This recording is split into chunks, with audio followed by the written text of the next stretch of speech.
Let me shut up. That's all right. I said, hello. I'll start again. Hello, everyone, and welcome to another episode of my my podcast. This is going well already, I can see. And I am delighted to finally pin down the very busy but very wonderful Kate Bradley Chernis, who is the CEO of Lately, which is one of the best tools that I've seen come out to market recently in the world of social media marketing, etc., etc. And I just want to hear Kate's story. Public service announcement. Kate does speak her mind. There might be some swearing on this. I don't know. I have no idea where we're going to go on all of this. But Kate, lovely to see you. Wave to my viewers on my many viewers, obviously on YouTube, and my virtual ones on my podcast. hello. So, Kate, it's automagical. What is automagical? What is? I just want to let you talk because I just love what you do. So what's your story? Thank you so much, Alex. I mean, so you know how the shoemaker has no shoes sometimes. So I'm quite sure that you're better at talking about it than me, but I'll try because it's like the bane of my existence. I'm supposed to be a marketing person, and like it's so hard to talk about what we do. But essentially, Lately turns long form content like videos, podcasts, or blogs into dozens and dozens of social posts, right? Mm-hmm. But it's more than that, because the posts are also automatically vetted to be the exact posts that your audience will want to read, watch, or listen to and share, right? So it's smart. That's the AI part that comes into play. The magical AI inverted. Magical AI, yeah, and it gets smarter, right? I mean, so well, do you mind if I go down this road? So what's interesting to me about AI, there's pseudo AI, right, which is really just still machine learning, not machine learning, but like automation. And then there's real AI, which is actually the machine is learning. And so with Lately, and you probably know this, the more you put in, the smarter it gets, but also the more you humanize it, the smarter it gets. And this is the key element, because I believe that selling and marketing are a human-centric thing, right? I want to make you feel something. Yeah. Love me, like me, buy me, right? So easy, so obvious. That hasn't changed. Come on. Yeah, like since the dawn of time, it's really the same, people. But so that's the emotion part that a robot can't deliver, but that the human, obviously we have that in spades. So it's robot plus human is 3, not 2 in this case. And so when you are curating the stuff that our robot gives you, it learns what you like too, right? So there's a great kind of collaborative team thing there that we think is essential. It is, and I use it, and so that's why I wanted to get you on here, because I'm always wary when I see the word AI, especially in kind of the world of social media marketing, etc., etc. And I was using Buffer beforehand, perfectly good tool in terms of scheduling stuff, but there was a hell of a manual process to do it. And when I used the free link of how the auto generator works, I mean, it literally blew my mind. I was like, this is just going to save me so much freaking time in terms of getting the stuff out there. And then I had a chat with the lovely Chris, and he went, "It does video." I'm like, "What do you mean it does video?" Goes, "It does video." I'm like, "What do you mean it does video?" And then he showed me how you can upload a video file. It then transcribes the video file, and then does its magic with the text of the video file. But what then it also does is then pads out that particular clip from the video to match the text that you put out there. And you can do the same with podcasts. And genuinely, since I've been pushing my podcast through your tool, my downloads have gone up massively compared to what they were doing. And I'm not doing it to monetize it. I'm not doing it to monetize on YouTube. But if it starts to go up and that starts to happen, that's awesome. But the key thing, it means I'm getting more reach. If I'm getting more reach, I'm getting more visibility. And if it's doing the hard yards for me, but then to your point, the analytics you get behind it, the learning in terms of it starts to tell you, hey, these are the words that are driving engagement. Do you want me to look for more of those words in your post, and And then the other aspects I like, and then I'll shut up, is that no, this is about you, not about me. How much of the check should I write for you? Like, what's the number here? As I said, remember me when you sell. Is that it's still my words. that's what's so brilliant about it, is that it's still my words, still my narrative, so it's still my voice. So back to your human part, it's my style, it's my language, it's my narrative that people are still hearing and hearing and seeing. And you know, I'm just going to take one of your a chap called Eric wrote a quote on your LinkedIn profile, and this is what I like to say about this is what's so brilliant. It's always the simple things. Kate has one of those super solutions like Velcro that will make millions, and that is genuinely what lately is. But let's roll back the clock. Let's look back in time. This started out as an Excel spreadsheet. Is that correct? One hell of a spreadsheet. That's right. Yeah. So what drove you to what drove your thought process to think there's got to be a better way of disseminating social posts to then get to creating the spreadsheet, and then from the spreadsheet, what was the journey to where we are today and where you're taking lately as a business? Thanks. Yeah. So it's a little bit backwards. So I think you know this, but first, Alex, I used to be a rock and roll DJ. Yeah. So my last gig was, yeah, right. Yeah, for Sirius XM before the merger. So it was just XM at the time. But so 20 million listeners a day, which is crazy. And so I came from, yeah, it was pretty bomb. I came from a different world, not a marketing world. I was a fiction writing major, which, you know, you could say is marketing, but I knew the power of the pen though. And I was marketing our channel, and I got us some crazy placements, which was, you know, just because I had the chutzpah to ask, you know, people to do things for me. And I moved out of radio, and the short story is suddenly I had a marketing agency, and Walmart was my first client. Okay. More or less. So here I am with Walmart, and it was a unique project because it was Walmart collaborating with several of the other largest retailers and businesses in the world, and tens of thousands of small and medium businesses. So different kinds of people, right? Different skill sets. Maybe they do marketing different, but they don't, it turned out. So I audited all the players because I'm a little bit OCD, and I needed to understand if we were going to help all these people, they're marketing in a good cause is the deal. So if they were all going to work together, I needed to understand, well, how can I tell them what to do if I don't know what their capabilities are, right? So I audited them all, and I learned that there were some similar problems. And number one was the consistency, right? So I knew this from radio because I used to be in the production department. And I knew about marketing a station and the consistency of always saying 101.47 or whatever, the same frequency all the time, you know? And I wrote commercials for radio, so I knew that. And I could see that there was a mixed message happening all the time. And I'd done some research which showed that mixed messaging and confused messaging is the #1 reason for loss of customer trust and the loss of sales. Duh, right? I was like, okay, well, that seems elemental. Let's fix that. We all need to see the same thing. And then I learned that Walmart was spending tens of thousands of dollars on having other people create content for them. Nobody wanted to write it. There was this huge block. It was, and then once we did write it, nothing happened with it. It would just kind of get tossed aside, and that seemed like a huge waste, right? So then I thought, well, let's kill a million birds with one stone. And we had to write social media posts, but no one wanted to do that either. And I took a blog, I looked at every sentence in the blog, I wrote it so everyone was awesome.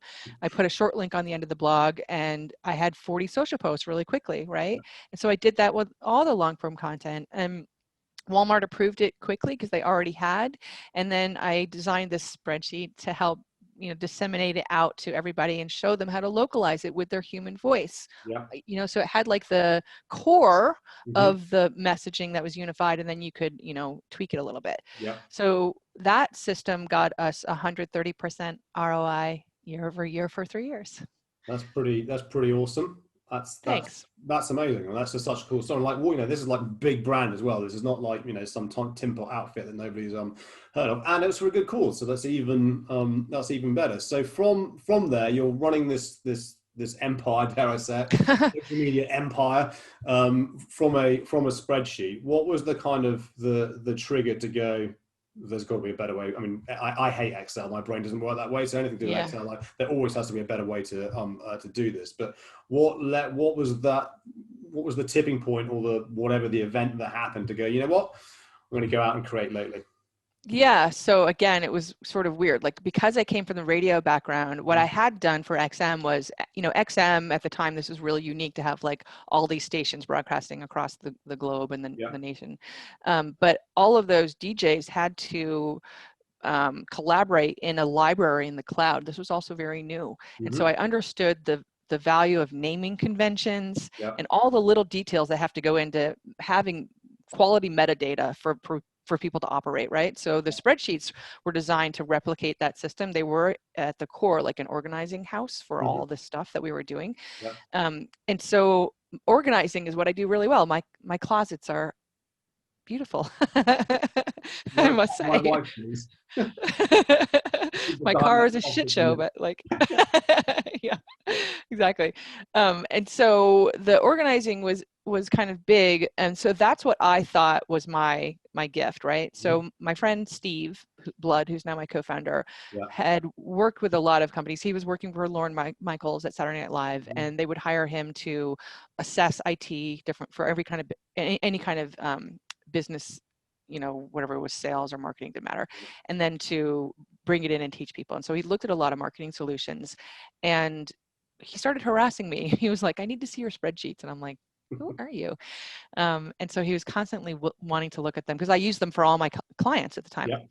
And then he was like, he was also a serial entrepreneur and an angel investor, and a former a tech guy.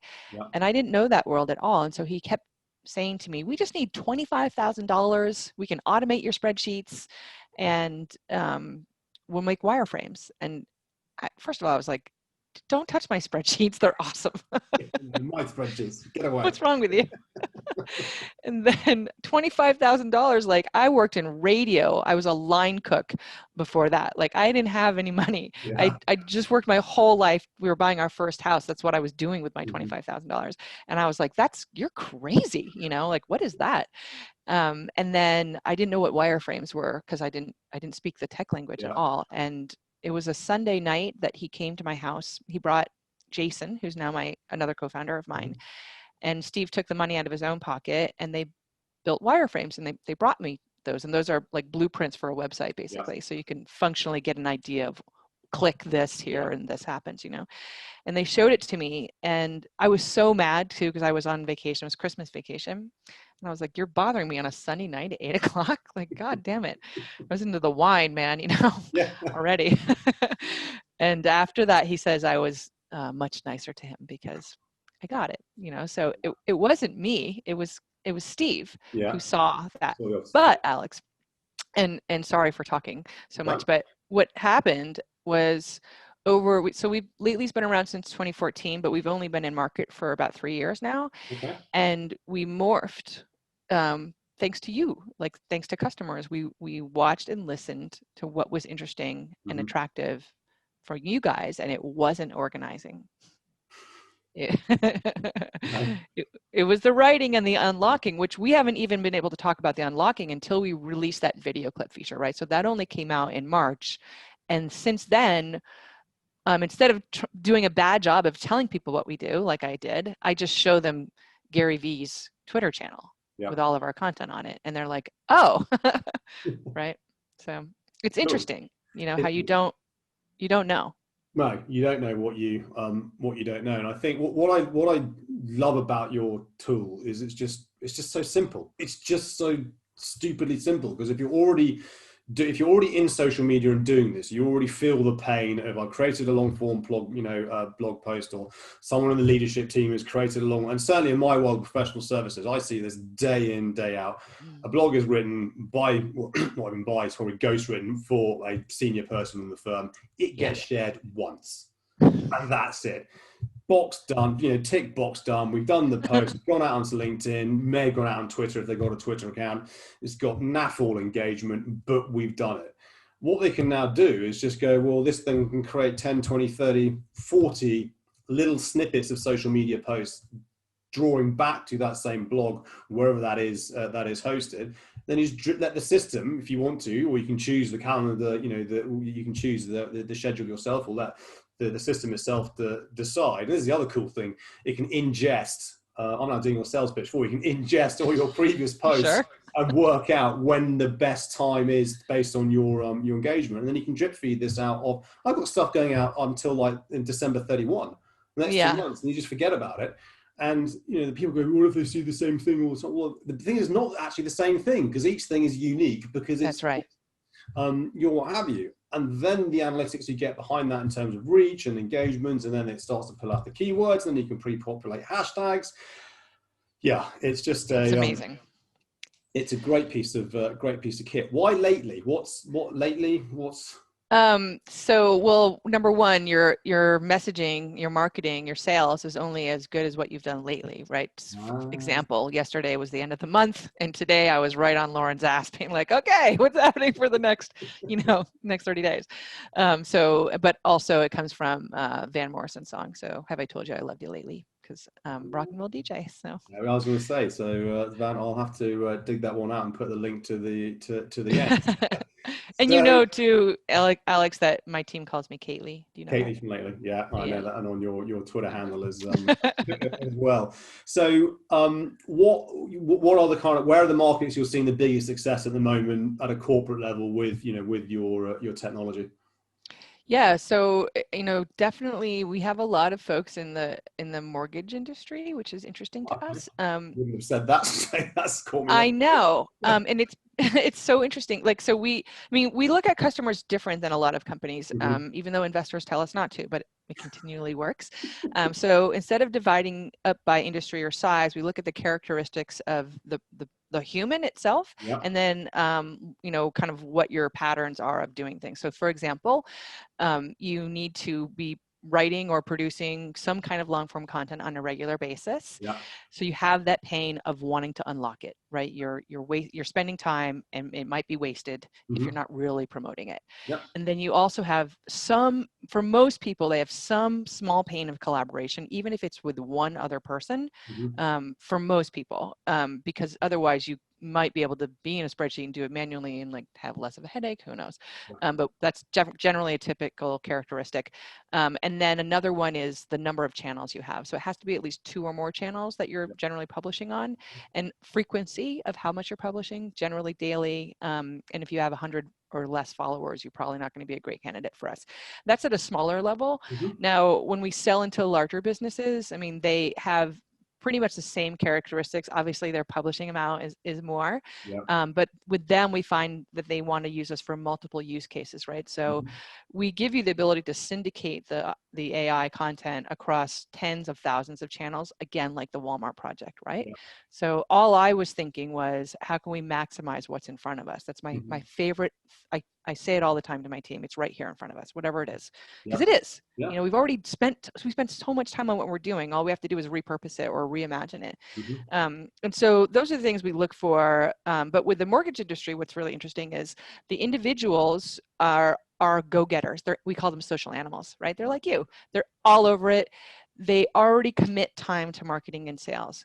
So people who come to me and say like, well, I just wanted to do everything for me. And I'm like, I mean, I would really like it if the laundry also folded itself and put it away. But it doesn't do that. So with a mortgage company though, especially, we have 2 kinds. We have individual users who are just animals, but then we have companies like AmeriFirst, where a CMO is actually doing the marketing for her 4,000 locals all over the nation, and they don't have time to think of content. So she'll push it out for them or to them, however she wants. And so then they can get it and know that it's going to be vetted, for their local audience, etc. So, I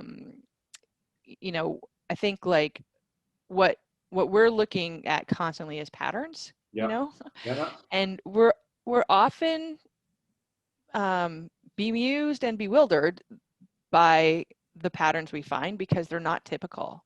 They're not demographic. They're not this size company. It's consistently, right? So what sort of patterns are you? What sort of, when we're talking about patterns, I'm an idiot, so I know what a pattern is, and I get in terms of you're not an idiot. What do we mean here? What sort of things are you looking at or for, per se? So those kinds of like this is the same assessment I did for when I did the audits for Walmart. It's the same thing I looked at, like how often do you post? How serious are you? I'm looking at the quality of content you post. I can tell what your depth of understanding of marketing is because we're not a marketing education tool. I'd like to be that also someday, but we're not right now, you know? So if I have to teach you why you would want to post 40 times about the same article, then you're not going to be my customer. Yeah. You know? So really simple stuff like that. And we try to, it's the best advice someone ever gave me was to always look for the patterns. Sometimes they're weird. Like, it might be how many touches from Chris do you need to not churn? I know the answer. It's 2. You need to have 2 onboarding sessions, which is why Chris is on you about that. Yeah. Right. And they were very good. Yeah. Thank you so much. And we do demos, right? So we treat you like an enterprise customer because we learned that we have a 98% conversion from trial to sale with a demo. So if it ain't broke, don't fix it, right? Now, can we scale this? People always say no, but like, I am. Yeah. I mean, I grew our sales 136% in the last 6 months. Yeah. I mean, it's as I said, I just think any social media manager in any size organization, I don't care whether you're, you know, small kind of solopreneur, entrepreneurial kind of setup, like we are, through to, you know, multi-billion-dollar organization. Every single person, every social media team that I talk to, a marketing team, getting posts, I haven't got time to do that. I haven't got time to do that. Or you just see it go out once. It's like, just repurpose this again. Why would I do this again? And I say this line, I say this line like, till I'm like, you know, long in the tooth. If you've got a quarterly report, share it for the quarter, because there's no point writing that report and then sharing it once, because, hey, social media moves rapidly and your network is ever evolving. So people that come into a network towards the end of that quarter might be quite interested in what you got to say in that report. So share it. And you probably spent $5,000-$10,000 in time and this and that to get the damn thing printed. So start making that effing stuff work harder. It's true. That's a huge learning that people don't understand, right? Like they have this misconception that they think everybody, the audience is always there just waiting for them to post on social, right? Obviously, this is, again, you know, this is from radio. I learned this. We would play the same song 300 times each week in hopes you would hear it once. Yeah. I can well believe it. I can well believe it. So how did Mr. V get involved? How did Gary get involved? So Gary is amazing. So I'll tell you the full story, if that's cool. Of course it is. So we had Katie, my social media manager, had seen that Gary's team Gary V, posted on Gary's LinkedIn something like a social post that said, if only there was an AI tool that would automatically turn my long form content into 40 social posts, something like that. And she was like, hello, guys, pile on. So we all piled on and like started talking about Lately. And then we asked all of our customers to pile on and friends, and we pushed it to the top of LinkedIn. So we just made a lot of noise. And we got in touch with his personal head of marketing, Jim Thompson, and we got a pilot. And so awesome. So Jim's in a pilot, and this is before the video clips feature. This is a year and a half, or almost a year ago now. So then simultaneously, I went to do 4Ds. You know, that's the awesome day with Gary and his team. And they talk about marketing. And so I was there, and Jim was on vacation, unfortunately. And so I met with some of the other people who were using Lately.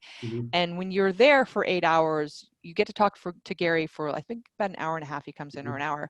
And there were about 7 of us, and you introduce yourselves. And when he got to me, he was like, automation, social, we don't do, I mean, I'll talk to you later. Like he kind of like, and I was like, actually, you're using my software right now. That's awesome. And he was so awesome because he could have done a million things. And so what he did do in total Gary fashion was he immediately got the person who actually uses Lately to come in the room, and he asked him, he's like, are you using this? Do you like it?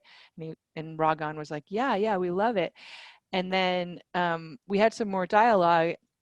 And so Gary actually airs 4Ds as a podcast, and he left the whole thing in, which he didn't have to do. You know, it's pretty cool that he did that. So then as we were still, you know, working with Jim, and Gary sort of knows who I am, but not really. I mean, the man has a million things, so I'm sure he forgot about that moment. Yeah. And as we're working with Jim, they were actually going to churn because, Gary doesn't need an army to write content for him. He has one, right? Yeah. And so we couldn't quite figure out like, this is obviously a good fit, but we couldn't figure it out. And then we released the video clip feature, and God bless Jim. He took it, he made a fake Twitter account and showed it to Gary, like literally just put his phone in front of his face. And Gary said, "Who is that? I want to meet with them on Monday." So that's how we met. Awesome. That's yeah. Who came up with it? So lately with video was your idea, and that's It was roundabout actually. So like for all of last year, I would do podcasts like this, and I was trying to get this couple of interns to like take them apart into video clips, and like we were already transcribing them by hand. And I was like, why can't anybody do this for me? Like, what is the block? And then we had a customer ask about it. Brian Moran, who's a really good friend of ours. And then we had a few other customers, but Brian was really pushing it. And so right before COVID hit, I failed to close a $4 million investor deal. Everybody did. I had a shitty month, and I was about to go bury my head in the sand for a couple of weeks. And so Lauren could take over the company so I could just die. And before I left, I was like, let's just get that feature released that Brian said. I think that's the way to go. Podcasting is huge right now. And so since then, it's been pretty good. It's been awesome, and as I said, because transcription, I think I use Veed, I use was it Rev.ai is another one, and all this kind of stuff. You just kind of think about it and you do it. And then I just thought, this is so obvious, because all it's doing is just turning the words and the transcription into the post. But what was the master stroke is then you can pad the video. Is then you got that. And I'm actually running a bit of an experiment at the moment. I'm not bothering editing the text at all. So I've got the ums and the ahs and the ums in terms of I'm just seeing what happens in terms of, and I'm getting likes, I'm getting retweets, I'm getting engagement. Really? The human part. I thought, let's just keep it raw. Let's just keep it with spelling mistakes, keep it as human as possible.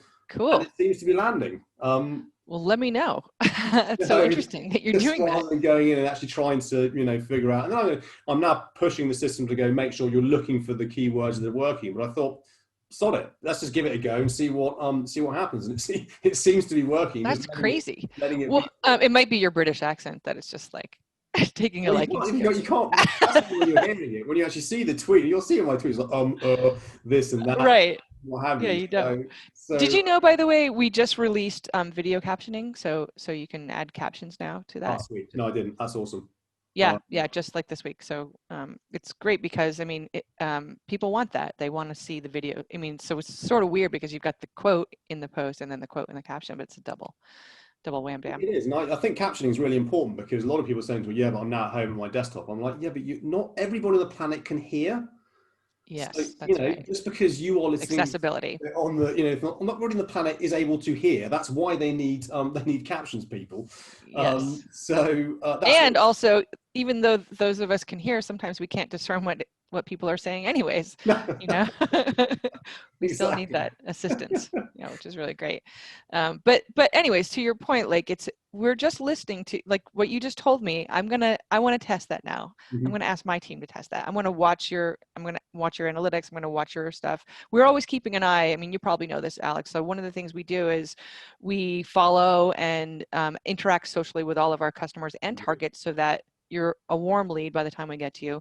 But also I can watch what goes out. I know how you're using the product. I can see when there's a screw up or something, and report it to my tech team, or just tell that we can see what people like or don't like. We're paying attention. Maybe we won't always be able to do this, but we can now, and it's fun, frankly.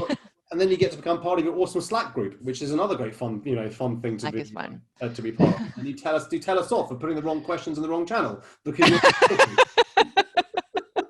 I'm such a school monitor. Oh my God.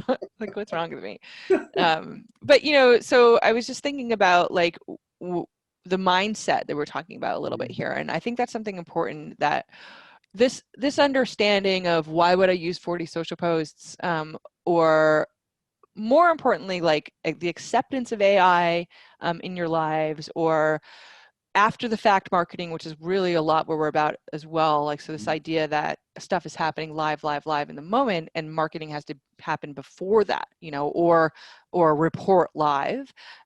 Whereas now after the fact marketing is having its day. I've been doing it for 15 years, right? But now people are accepting it because it's like TV. You don't watch TV live except for the fucking election. You watch it after the fact. You binge it. Yeah, let's not go there. And it's same with radio, right? You listen to Spotify whenever you want to, and you're doing it after the fact. So it's been interesting to me. Like, the one audience that we haven't cracked yet, which is the biggest no-brainer ever, is conferences. Like, hello, talk about wasted content, like to the ends of the earth, right? So I've got to figure out, like, you know, how to, and they're the hardest people. So by the way, marketers who think they know it all are the hardest people for us to reach. That's why I always go to, you know, the end user who's trying to go to the person where this is going to make them money, explain what needs to be happening, and then they take me to marketing and go, marketing, why are we not doing this? And then marketing get pissed off with me. But hey, they get pissed. They're very sensitive. Yeah. So conferences, what is it why do you think that, I'm trying to think this through, how can conferences use what you're doing? So before COVID even, right? So conferences have people live podcasting, they're videotaping the panels and the workshops and all this stuff. And then maybe it's landing on a link on their website afterwards, you know, and they're that's a lot of production effort that goes into that, right? And the people who are actually watching it live, not in the room or whatever, are not a lot of people. So for example, say you did a panel. I'm going to splice it up into, let's say, 100 mini movie trailers from lately, right? So that's your best quotes that you said during the panel, plus the video that matches the quotes. And then I'm going to either link back to the signups for next year, the sign up place. And I'm going to tag you, and I'm going to tag the 5 other people on the panel. And I'm going to post one a week for the next 200 weeks. Right.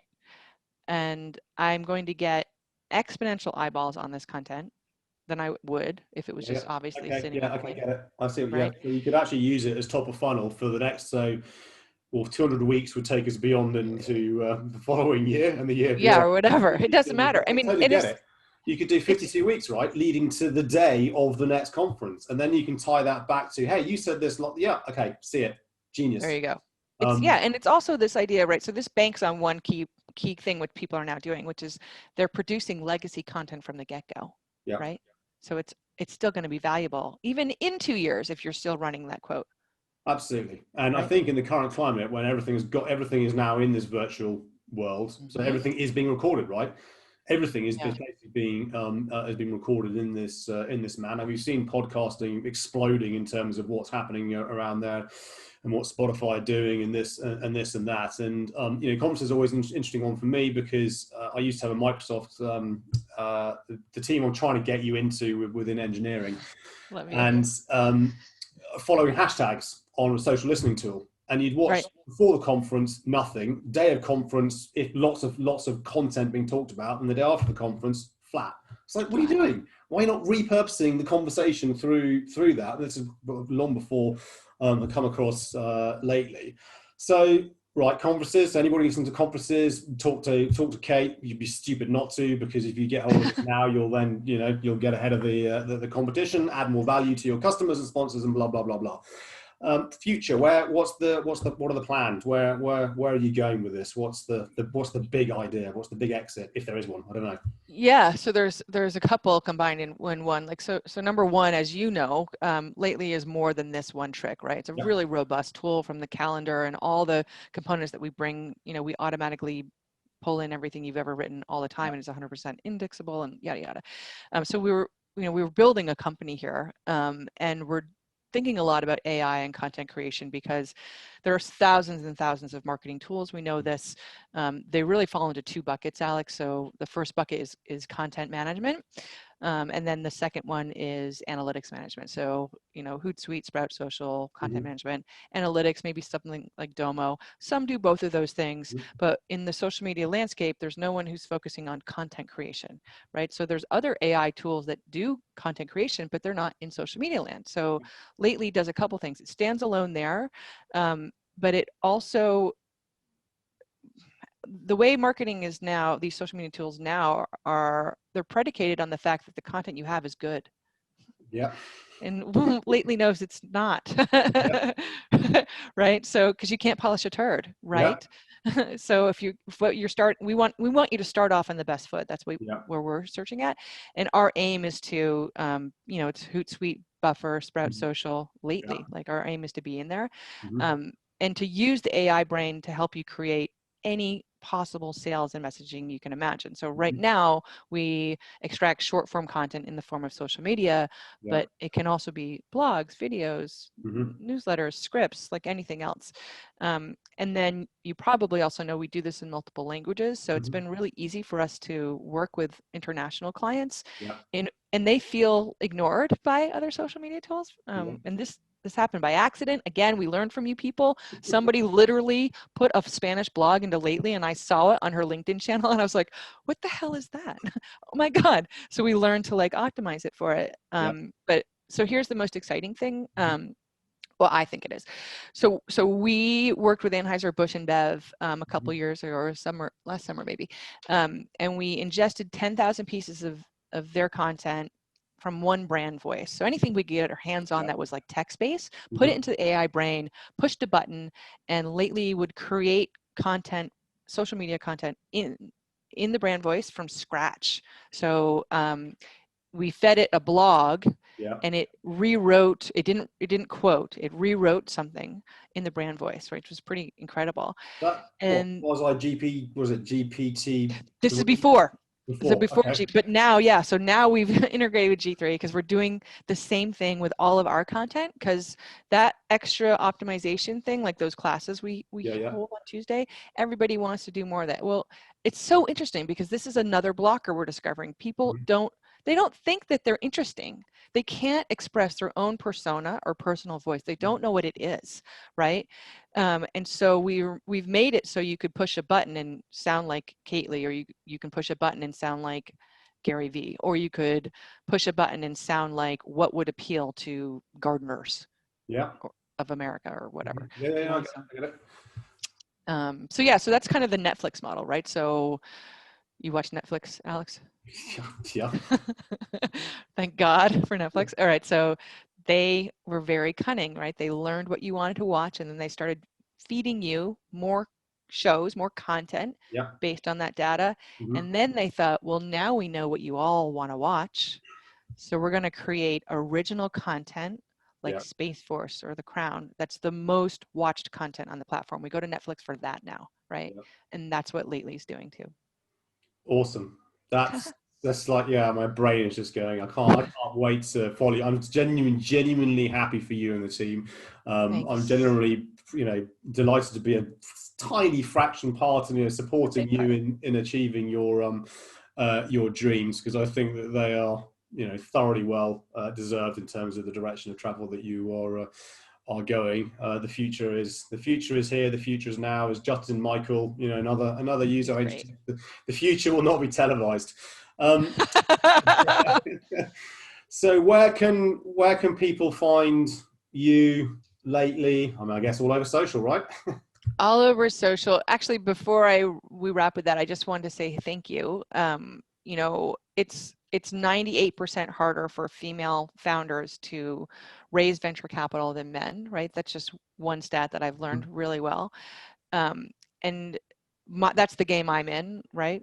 So we raise money and we move on to bigger rounds. And I can't do that without you and other people, right? So our customers do us a great favor with like this. Every time you write about us on social and have me on a show like this, and the fact that we don't even ask you to do it and you're doing it, and it's so huge, and it's so important to lift people up who need it. And I'm a big fan of not using the word need, because a needy person is needy, but we do need each other, and we need other people to lift us up. And the fact that you do that for me, fuck man, your karma is just skyrocketing. Like, thank you so much. I really mean it.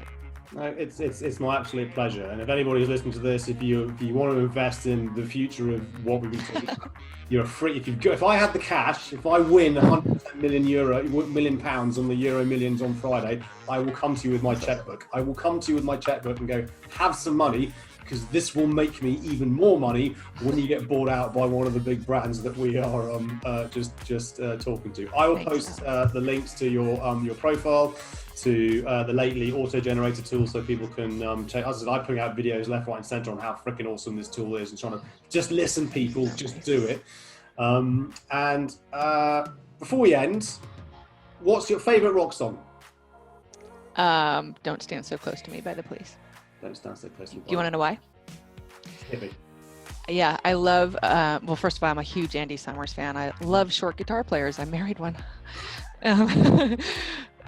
Who sometimes look like Hillary Clinton, I've heard. Have you heard that about Andy Summers? It's terrible. It's like, who said that? I did meet him, by the way. And like, at first he was like, who are you? And then I was like, you're my Keith Richards. And then he was really nice to me. It's funny. But I love songs that start out in a minor key and end up major, or vice versa, which that song does. Because it's a great segue song. So you can segue really cool stuff in and out of it and take people on a journey, which is obviously what I love from radio. And that's what you're doing. Kate, I can't thank you enough for giving me time and space in your diary, because I know you're super busy. I really do appreciate it. Everybody, thanks for tuning in. Thanks for listening. Please, please, please, please do. I don't do this often on my podcast at all. I know you know I don't, but this is one of the few tools. If you're in this game, you've got to check it out. You've got to use it. You've got to move from the other products. They are good products, but there's nothing on this. I genuinely mean that. But I'll shut up now. It's getting late here in the UK. I have time for a beer for me. Maybe it's a time for a beer for you, whatever time it is for you in the day in New York. But Kate, it's been a pleasure. Thank you. Thanks, Alex.